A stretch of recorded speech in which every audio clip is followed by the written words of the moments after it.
House Speaker talks of party supremacy and zoning of leadership positions for 10th House of Representatives. House commences investigation into alleged loss of $2.4 billion in revenue. And First Lady drums up support for Bill on Traditional Medicine Council. Always a pleasure to have you join us on You and Your Reps, where we bring you up to speed on happenings in Nigeria's House of Representatives. I am Victor, as welcome.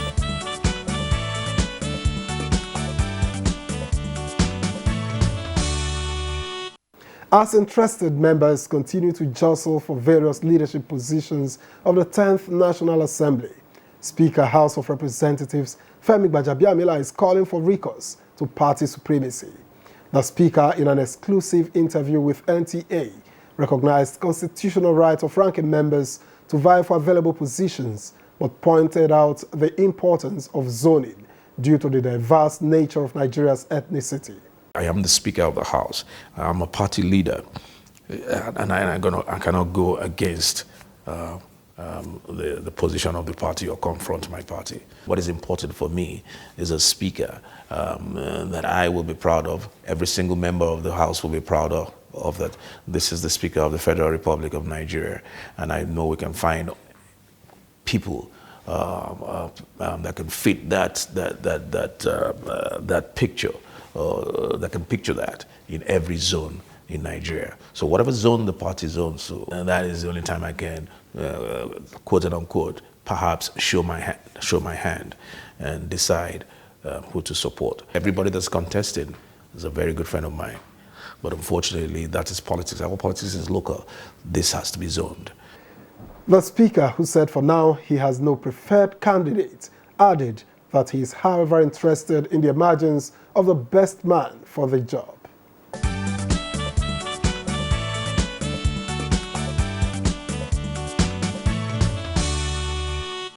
Meanwhile, the Speaker, House of Representatives Femi Gbajabiamila, says investigation into alleged $2.4 billion revenue loss through an alleged illegal sale of 48 million barrels of crude is purely a constitutional duty and not an attempt to witch hunt anyone.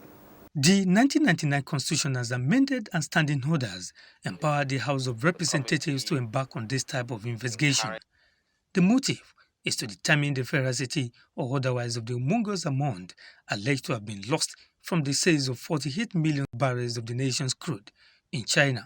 While it is imperative to highlight that these are unverified allegations, the onus is on the House of Representatives as a responsible house of the Nigerian people to carry out a thorough investigation to ascertain the veracity or otherwise. The investigative hearing, therefore, is intended to give stakeholders an opportunity to shed more light on their submissions, as well as give Nigerians who might have valuable information and insights which could illuminate our investigations. Testifying under oath, a commissioner from Code of Conduct Bureau alleged discrepancies in the amount of money acknowledged by the CBN as proceeds from the sale of crude between 2011 and 2014. The crude oil sold in the global destination, where the money went to, the account it was paid into. This is 41 countries. This book, I am going to give it to you to study it and look into it in-depthly so that you will not know what is going on in Nigeria. The committee, however, invited Minister of Finance, the Attorney General of the Federation, and Secretary to the Government of the Federation for further briefing into the operation of the whistleblower policy.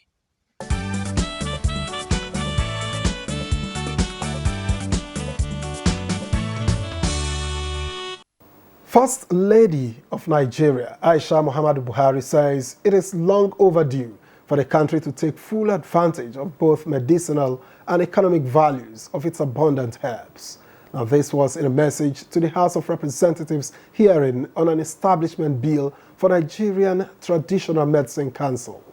It was a legislators and stakeholders engagement for Nigeria to have an effective regulation of its traditional, complementary, and alternative medicine. There is also wisdom to find a way of attracting huge investment into this particular sector, as well as also to look at it from the perspective of a sector that is capable of generating huge employment. We are so very happy for seeing this and are so happy to hear this in our nation. We do not want an overlap because a practice is different from when you control the manufacturing unit. The lawmakers are optimistic that the bill has the expected capacity to improve on the Nigerian healthcare system. This kind of service has been rendered should not be left unregulated. The bill, key players agreed, if passed into law, will be a major paradigm shift to achieve a standard universal health coverage.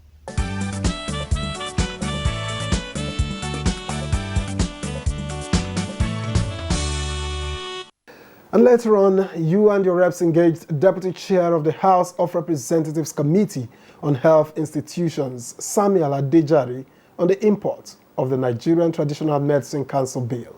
We allowed the orthodox medicine to really overtook and subjugated our own form of medicine to the background, to the oblivion, not even background. We're not even noticing it anymore. And that is the medicine that our forefathers were using, even before these white people came. And you can't tell me they were not treating anything. There are fantastic observations. I'm a medical doctor, orthodox medicine, that were taught in orthodox medicine. That if not for the importation of the ways of life of the Oyinbos, there are some diseases we should not be having. You know, so if you look at other meaningful places where they really have, you know, passion for their traditional medicine, it's not a source of revenue generation for them. Egypt is one that is very close to us. I'm telling you, the next 1 month, we'll be seeing Egypt herbal medicine all over the place. Because our people have started catching up on it. It's a very effective group of medicines. You know, easy to use, well packaged, with simple instructions. Some of them are even made into tea. And they are herbal medicine, they are herbal drugs. And mark you, most of these are drugs are made from plants. Tetracycline from plants, penicillin, all of them, most of them are made from plants. Some of them are synthetic, fine, but the ones that are very plant-based are the ones that the side effects will be minimal. Those synthetic are the ones that have very bad side effects. So what this bill is trying to do is, look, we have a lot of these traditional medicine people coming up. There is a department in the Ministry of Health, it's traditional medicine practitioners. You understand? They are there. They are a whole department for them. And we now have a lot of them out there. And we know a large percentage of the population are still going to them. And there's nothing you can do about this. Because it is the most easily accessible one to those people at the grassroots.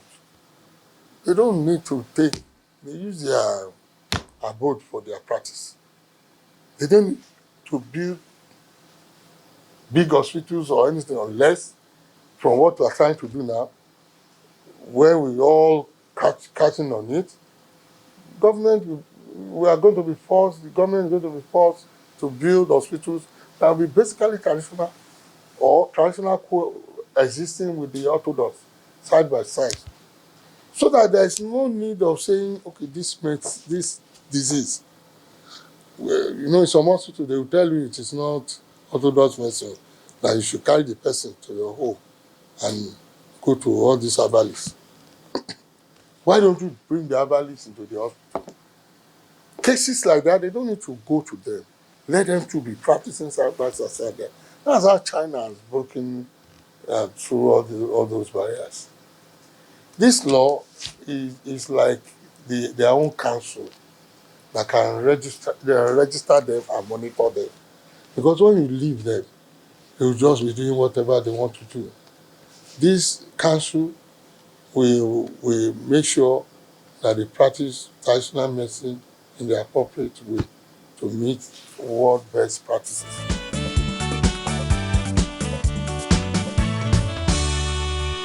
You know, that's one problem with traditional medicine has in our place here.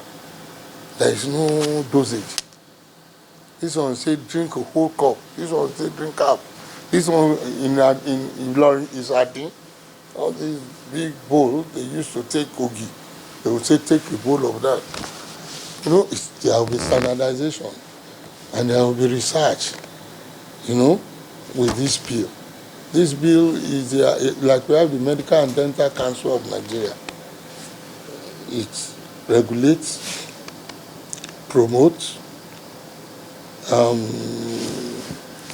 review, and, you know, monitor them. This is the same. That is the same thing this will do for traditional medicine practitioners. There were about 3 or 4 homeopathic associations that came there today. I don't know how they get registered, but I know that some of them are not registered. If you now tell them to form one homeopathic association, it will be a problem. But with this, they will be forced to, because there won't be need for that association. We only have one Nigerian Medical Association. It's the whole body in orthodox medicine. Any other association is a branch of NMA. The time is now. This law, this bill, if it comes to be a law, will help them to do that.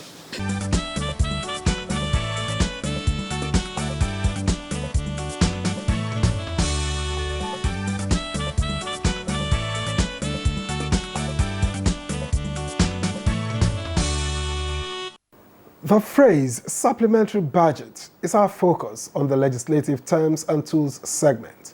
Now let's turn to Chair of the House Committee on Rules and Business for definition.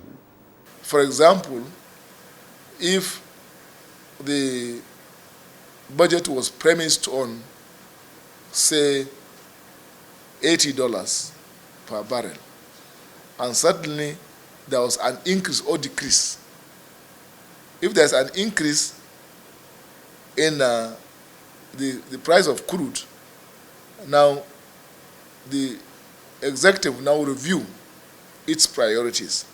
Now that there are no more money now available, it will change its priorities and then submit additional requests to the National Assembly. That makes it supplementary. Or it may be otherwise. If the budget was premised on, say, $60, and now petrol is selling for $40, so government will now also change its priorities to make it more realistic. It will now bring a supplementary budget, now to change its priorities to say that, okay, fine, the previous budget was premised on $60 per barrel. Now petrol is selling $40. So we are not doing this, we are not doing this, we are only going to do that. Because once it's an appropriation act, it has become law, and if you violate the law, it has serious consequences. So the government will now quickly say, okay, because it's an act, we've changed our priorities. So give us another appropriation act in line with the present reality. So it will go through the first reading, second reading, it will be debated and then passed. Then it will supplant the previous budget so approved.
And with the 10th House of Representatives now only weeks away from inauguration, we continue last week's conversation with Marcus Onobun, House of Representatives member-elect for Esan Central, Esan West, and Igwebe Federal Constituency of Edo State.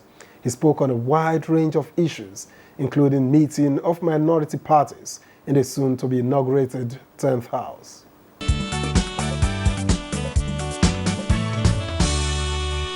I am coming to National Assembly to be a vocal voice to champion youth advocacy programs, youth inclusiveness, and youth mainstreaming in Nigeria, as well as women development.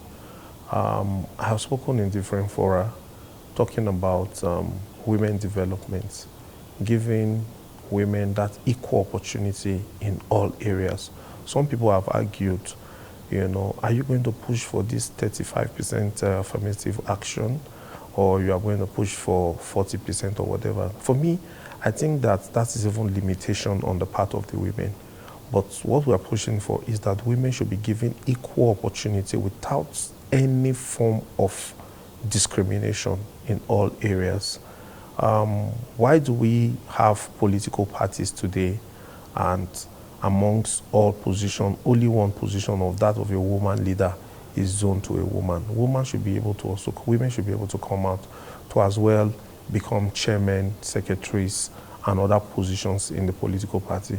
And once we start this social re-engineering process, you know, within our community, from the ward level to local government through states and federal government, women too will not have that opportunity to come into governance. But once that is done, I'm sure that their capacity would have been enhanced and that they will be able to become anything in the land, including the #1 position in the land. So I've chosen to take these three major areas: food security, youth development, and women inclusion in politics as my priority areas. And of course, I'm very open to every other suggestion from my colleagues, any policies and programs that will guarantee security, peace and development of our dear country, Nigeria. I'll be here to do all that we need to do. And I believe in three major points in politics, which have to say that, look, you have to be very much accessible, which I want to make myself to be, as well as being available and visible. I want to be visible to Nigerians, make myself available and accessible in order to carry out all that I need to do. I understand that this job that I'm elected for is not a part-time job, it's a full-time job. So I'm not going to, you know, give it some kind of part of my time, but rather I'm going to give it my full, you know, attention to do all that we need to do to see that the 10th Assembly is not just seen as the other assemblies, but rather the 10th Assembly will be seen as a unique one, and that will be able to churn out laws, you know, that will help Nigeria to develop.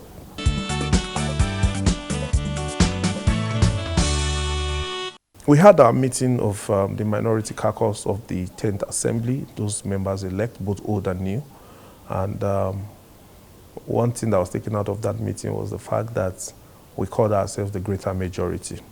The greater majority because today, you know, we have about 161 elected members of the National Assembly from the APC political party, and every other member, which is larger in terms of numbers, you know, have more numbers. But the fact is that we have rules, and we have a guiding principle, which is the Constitution. The majority party today, without missing words, is the All Progressive Congress, followed by the PDP and the Labour and other political parties. But what we're trying to talk about is that, you know, in unison, in strength, coming together, that we form the greater majority of the House. So we want to be heard, and we want to be part of choosing the leadership of the House. We don't want to leave it to the All Progressive Congress alone. And we also understand that we must have some legislative, executive friendliness and cordialness. And we believe that by the grace of God, that an APC person of the northern extraction will be the Speaker of the 10th Assembly. Even though we have quite a number of persons vying for this speakership position, but we form a very reasonable number that can sway votes. And that number, we want to utilize it in such a manner that we want to take a trusted leader that will be able to put action to his words. So we don't believe that having elected the speaker can turn things around. We are beginning to profile everyone. We have assessed them. In the next few weeks, we'll be coming out, we'll be taking a clear position as to where we're going.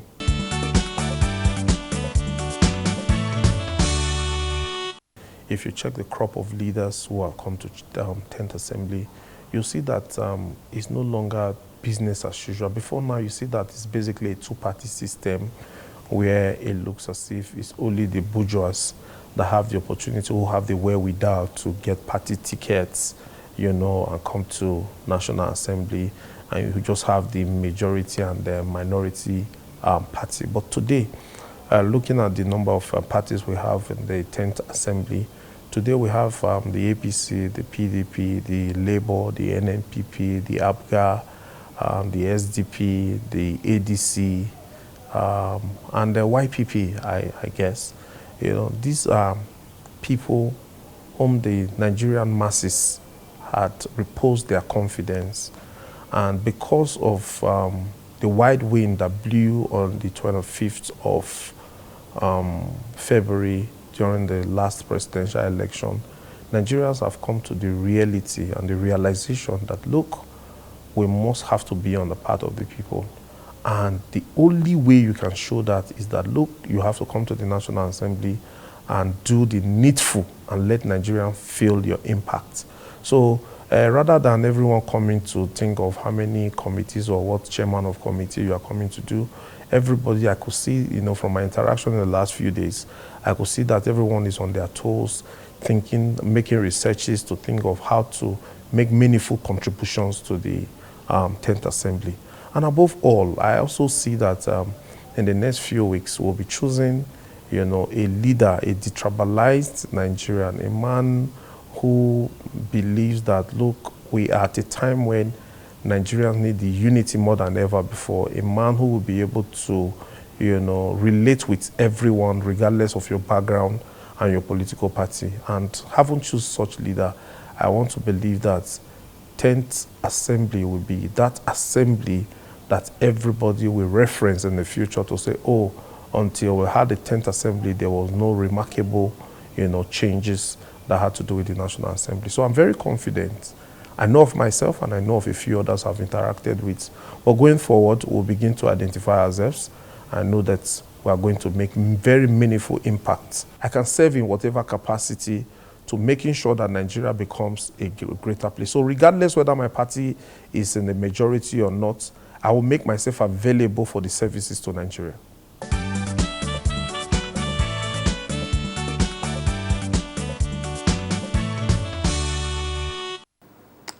We'll certainly be holding him to those last words. And that's where we leave it on you and your reps for this week. Many thanks for watching. I'm Victor Azu. Join us again.